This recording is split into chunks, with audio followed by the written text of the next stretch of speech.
বন্ধু মনে রাখো ভাইয়া, একটা কথা শক্ত কই, রাগ হইও না প্রিয় ছেলে বাপ। এই কপাল পৃথিবীতে উপার্জনের দুনিয়াবি কোনো কাজে লাগে না। এই হাত পাও এগুলা মানুষের অঙ্গ প্রত্যঙ্গ কাজে লাগে বিভিন্ন উপার্জনের কামে। এই কপাল এটা দুনিয়াবি কোনো কামে লাগে না। দেখ কোনো কাজের জন্য ওটা দিয়ে কোনো উপার্জনের কোনো কামে, দুনিয়ার কামাইয়ের কোনো কাজে এই কপালের এটুকু জায়গা ব্যবহার হয় না, এটা লাগে না আর কি। তাই এটা আল্লাহ তাআলা কেন বানাইছেন? খোদার কসম রব্বুল আলামিন এই কপাল শুধুই সেজদার জন্য বানাইছে, শুধু সেজদার জন্য।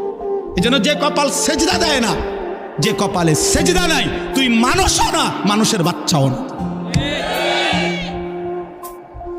ইনসানের কোনো কাতারে সে পড়ে না, সে কোনো মানুষের কাতারে পড়ে না। ইনসানের কোনো কাতারে পড়ে না যার কপালে সেজদা। কারণ কপাল বানানোই হয়েছে। সেজদা কাকে বলে? ওয়াদউল জাবহাতে আলাল আরদ, জমিনের মধ্যে কি রাখা। তো কপাল রাখাটারই কি কয়? তার মানে সেজদা কপাল, কপাল বানানোই হয়েছে কিসের জন্য?